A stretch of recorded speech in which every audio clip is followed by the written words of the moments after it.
Hey everyone, Aaron Stewart trying this again. I don't know how many times we're going to try this, but we'll give it another go. I've been having such a miserable time trying to figure out how to go live and record it and also do a podcast, which is apparently what we're supposed to be doing in the modern days, but I am having a hard time. So I am sorry I have missed the last few days trying to get a podcast up. I've recorded them, but they just haven't really worked out. So I've got a couple things going on now. I've got my iPad recording me to make sure that it's working. And then I apparently have some kind of a live going on using a totally different piece of software. I have been using Livestream. Now I'm using something called, Ecamm Live, who my good friend Nick Fitzgerald said that I should give it a go. So anyway, we're trying to get it and we're trying to go this way. What I wanted to do though is jump on really quick. I wanted to finish up the podcast about Jordan Spieth and then also talk a little bit more about the tournament coming up with the Memorial Tournament. So there's a lot of stuff going on.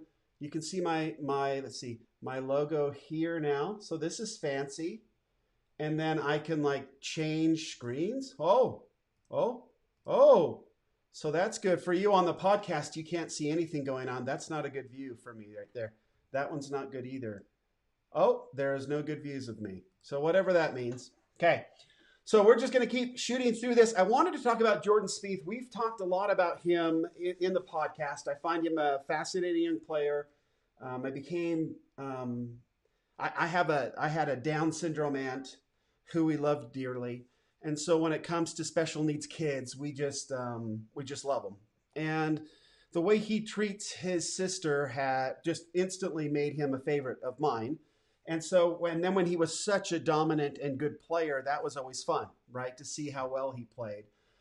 So I've been following him for a little while. It's been hard to see him struggle a little bit. So I wanted to kind of dive in right now and take a look at Jordan Spieth and how he's been doing. Talk a little bit about some of the changes he's made in his game, maybe how they can apply to us so we don't make some of the same kinds of mistakes maybe, and not to get too freaked out about things. So let's jump into it and take a look.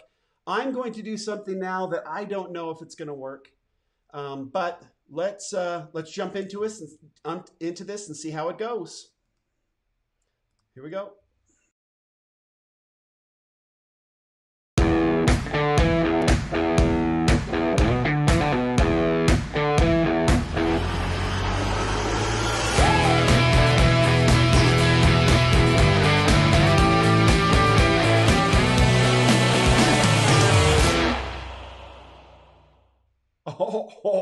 I don't know if that worked. I guess we'll see after. Anyway, so a little intro there I tried to throw together. I don't know how you're supposed to use these things. All this stuff is fancy. I love technology, so I'll figure out eventually, but I'm literally just flying. I've never used this software before. We're just going to see how it goes. So anyway, let's jump right down. I'm also going to, here's the next thing. I'm going to share my screen here. And this is kind of I don't really like me down there. I'll leave me down there for now, but if I have to get rid of myself, I will. I think I know how to do it.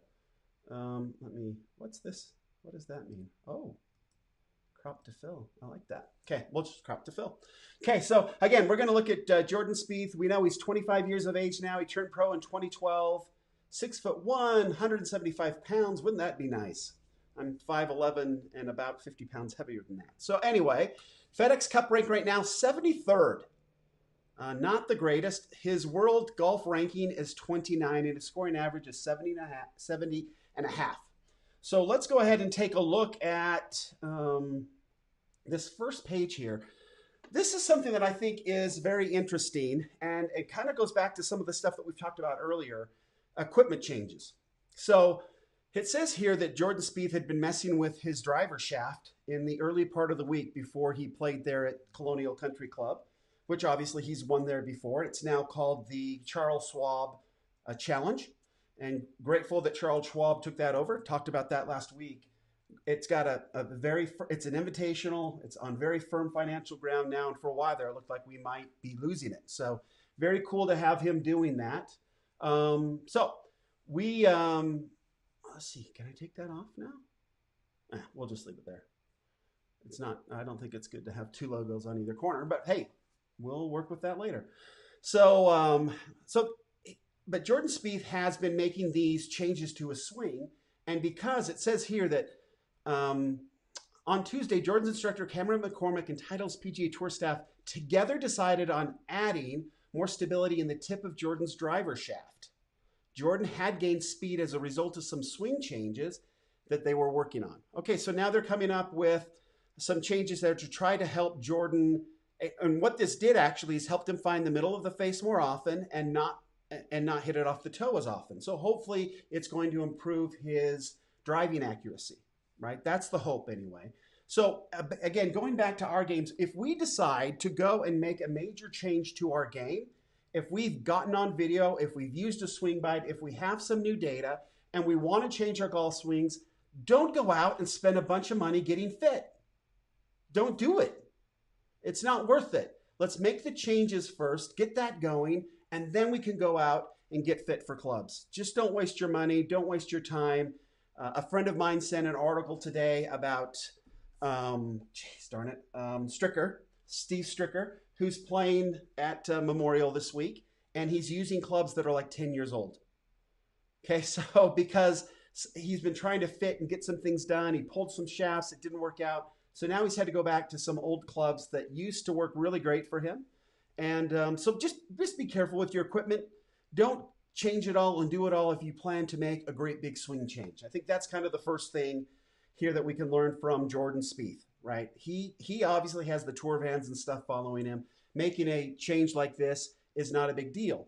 The interesting thing to me too, I thought this was pretty fascinating that, and I'll just bring the camera back up here.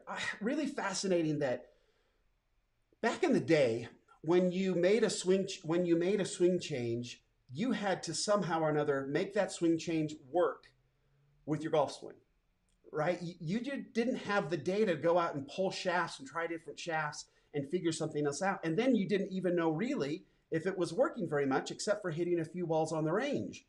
And we all know how that can go. A few fake feels here and there, and you don't know what club you've got in the bag anymore. So it's pretty fascinating now that we can dial it down. You've seen guys make switches, like Justin Rose switched his whole bag out from TaylorMade to Honma and went out and won in San Diego, right, at Torrey Pines. So we've seen that kind of happen, and with this really specific data, we can get really good fitting clubs now. Steve Stricker may argue a little bit with me on that one, but I'm sure they'll figure it out eventually. Okay, the next part of Jordan Spieth, I wanted to talk about his putting. His putting has been extraordinary. We think of Jordan Spieth as a good putter. His putting hasn't been what we expect it to be this year and really for most of last year. And I believe it goes, playing good golf is like herding cats. It's impossible to keep it all good all the time. So the more data we have sort of recording our swings and figuring out what those are, the better. So let's take a look at this real quick. I'll bring it up here. I believe that it is here. Well, yeah.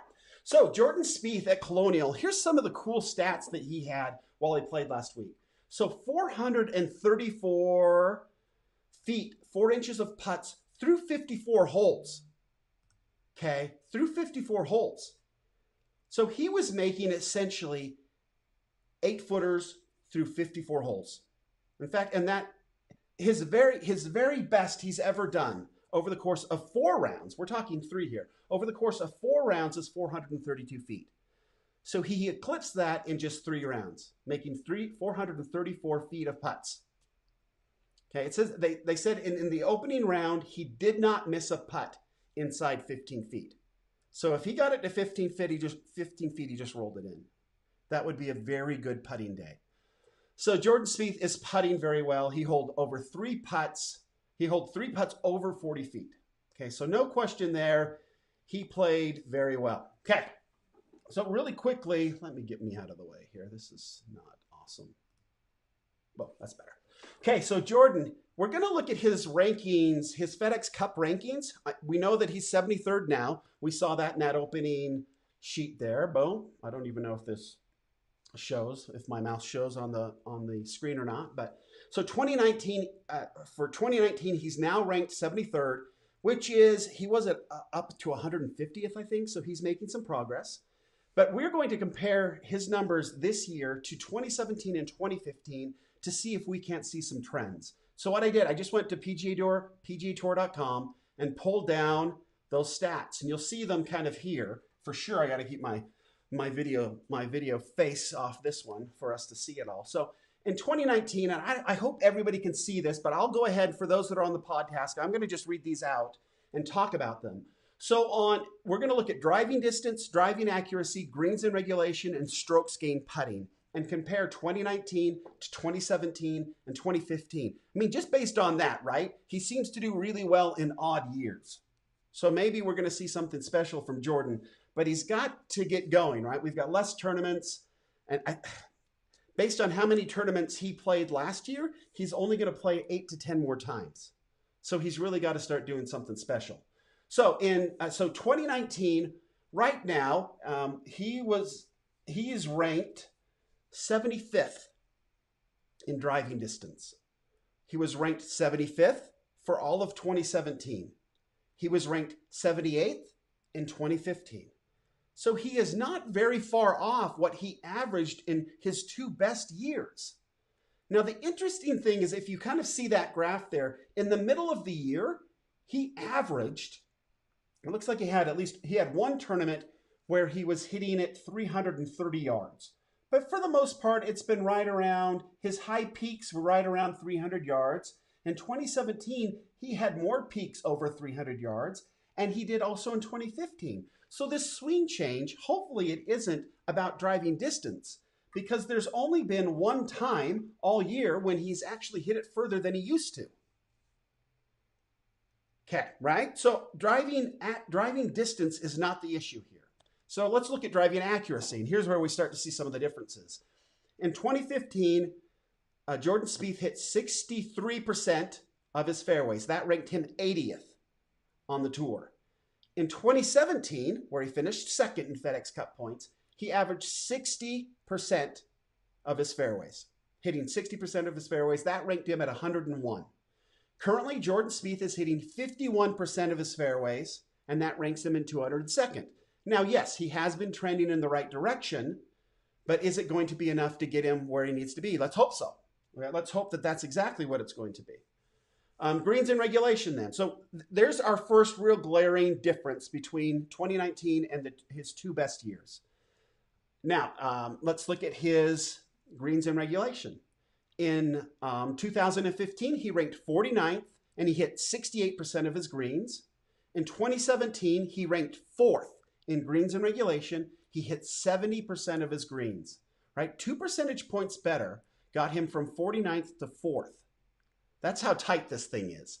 Currently, he is hitting 64% of his greens in regulation. That puts him at 153rd on tour.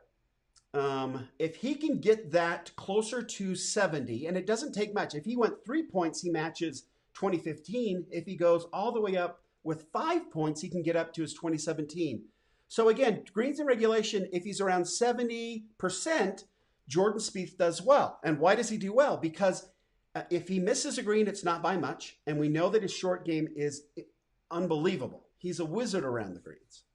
So we know that he's going to do well around the greens with those wedges in his hand. So even when he misses by a little bit, he's going to be fine. He chips in. In fact, he's always got a bet with his caddy, Michael Groller, is it? I can't remember his name. But there's an over-under on how many he chips in per year. They always got a little something going on there, a little side bet going on. We see him chip in a lot. He's an amazing player with these wedges. His short game has always been extraordinary. And we know that his putting's always been extraordinary. Okay, so if Jordan Spieth can hit more greens, here's where it gets exciting for him. And you can see sort of him trending in the right direction. Currently, his strokes gained putting advantage is 0.8 strokes per round. That ranks him 4th on tour. When he finished first, he ranked 9th on tour with 0.57. And in 2017, when he finished second in FedEx Cup points, he ranked 48th, and he had an advantage of the field of on the field of 0.28 strokes per round. So Jordan Spieth right now is putting better than in both of his previous great years. And that's including all the bad rounds previous. He has got his average up to 0.81, putting him fourth on tour in putting. So this is the bottom line. If Jordan Spieth can hit more fairways and hit more greens, his putter will get it done for him. And that's the bottom line. It got it done in the previous 2 years where he had such great years, and it will do it again. He just now needs to find the greens. Pebble Beach, right? Can he find the greens there? US Open rough, kind of tough, right? He's got to be in the fairways. Now, going over to the British Open, it'll be interesting.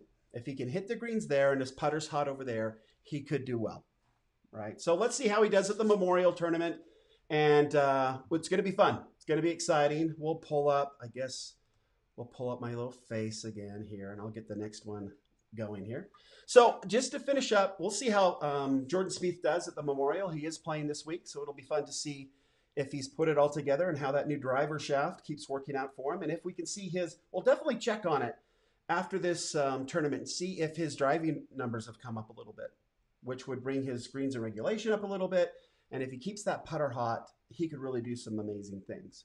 Okay, so I'm going to bring up my computer one more time. Boom. And maybe I'll do it this way. Does this work? No, because you can't see the bottom one. Well, let's see. So the Memorial Tournament, just a couple little points I thought we needed to kind of go over. One, it's an invitational. So 120 players, no Monday qualifier. We know what that means. Founded by Jack Nicklaus in 1976. It is played at Muirfield Village Golf Club in Dublin, Ohio. I've definitely heard and read many times that Jack Nicklaus wanted to set this up so it had similar credentials to, not credentials, but similar quality of course as the Masters, as Augusta National. The purse this year has gone up a couple $100,000. It is now $9.1 million, so 1.6 of that will be going to the champion who wins this week. And this was an interesting thing. A left-handed player has never won at Memorial. Mike Weir came the closest when he finished second in 2008, but nobody else, no left-hander has won at Muirfield Village, which makes it difficult to say that it compares to Augusta, because we know that left-handed players actually do quite well at Augusta. It's quite an advantage, actually, to be a left-handed player at Augusta, especially on, some of Amen Corner, for example, is definitely a benefit. So that's, I thought, was an interesting thing. I'm going to get me out of here now. In 2014, the PGA Tour agreed to give the winner a 3-year exemption. Typically, it's a 2-year exemption. That is pretty special. That's quite a cool thing when you win here. A 3-year exemption. Jack Nicklaus, obviously being who he is, got that done with the PGA Tour. I think that a lot of folks, you could take away $500,000 from the purse and give them that extra year exemption with the average of what PGA Tour players make annually now, and people would take that. So this 3-year exemption is much more of a benefit than that extra $200,000 they put in the purse this year, no question about it. And defending champion Bryson DeChambeau obviously played well last year. In fact, that's kind of where DeChambeau sort of pulled away a little bit from everybody. That's where he really started his amazing good play, and really finished out the year playing really good golf. So it'll be interesting to see if he can defend and how well he plays. He's sort of faded in this latter part of the year. So, and then let's see if I've got one more. Yeah, let's go ahead and bring up my computer screen one more time. So here's some featured group starting times for everybody. We've got Tiger Woods and Justin Rose going out at 8:26 Eastern time tomorrow morning. So when I come in the office, I'll already have some good folks to watch. You've got Tiger Woods, Justin Rose, and Bryson DeChambeau teeing off there. 5-time Memorial champion in Woods. Woods wants to tie Sam Seed's record, right, with 82 wins. Let's see. 2018 FedEx Cup, Rose, champion, finished runner-up in 2018 and 2015. So Justin Rose plays very well. These are all returning champions. Justin Rose has won there in 2010. Woods, right? 1999, 2000, 2001. So 3 times in a row, 2009 and 2012. Be interesting to see how Tiger's playing. And then Phil Mickelson, who has no chance, right? He's a left-handed player. He cannot win at Muirfield Village, apparently. But we'll see how that goes. But Phil Mickelson, Ricky Fowler, and Matt Kuchar will be teeing a feature group in the afternoon wave. And they'll be teeing off number 1 at 1:16 Eastern Time. Now let's bring up this next page here. Rory McIlroy, Jordan Spieth, who we've been talking about today, and Justin Thomas will be going off 8:15 a.m.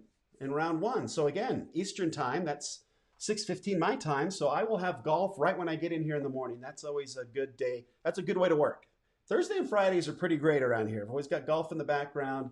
Awesome. So Spieth 2015, McIlroy 2016, and Thomas 2017. So there's some champions there. Let's see. McIlroy's 9 top 10s this season, lead the PGA Tour. He's playing well. Let's see. And entering PGA Championship without a top 10 finish since the 2018 Open Championship. Spieth has reeled off 2 top 10s in a row. So we'll see how Jordan Spieth plays here. And then the last group, 105. I don't know how interesting this is to everybody. Hideki Matsuyama. If they could actually mic him so I could listen to the Japanese, I think it would be fascinating. I love to listen to Japanese. But Jason Day and Adam Scott, the 2 Aussies playing together. Adam Scott obviously is a guy that I use a lot too because his swing is just darn near perfect. Technically, it's a very amazing swing. So really cool. They tee off at 1:15 in the afternoon wave. So for me, honestly, the morning wave is going to be more interesting than the afternoon wave, and then vice versa on Friday. So we'll just have to play it by ear that way. Let's go back to my huge face and back to this view. And we'll wrap this thing up. So look for Jordan Spieth then. As we wrap this thing up, based on the data, Jordan Spieth is trending in the right direction. If he can keep his putter hot, he's in great place. And if he can just hit a few more, if this shaft works and he can hit a few more fairways, we would expect him to hit a few more greens and then that hot putter. I mean, it's the best it's ever been. Could probably help him out and he can see a win here pretty quickly. But we'll see. It'd be fun to see Tiger Woods back in action. Be fun to see Bryson DeChambeau attempt to defend. It's going to be great. The Memorial Tournament is special. It's cool to have Jack Nicklaus there. There's a lot of history there. The course is always immaculate. And then we've got another major right around the corner. So the U.S. Open coming right up. So pretty crazy stuff. A lot of fun. Enjoy the day tomorrow. Hopefully this works out. I'll get the podcast up. We'll try to figure this ridiculous video part of it out. It says it's live and it's going, but I don't know for sure. I can't tell for sure. We'll see. Until then, So until next time, always remember, better data means better golf, and we'll see ya. Thanks.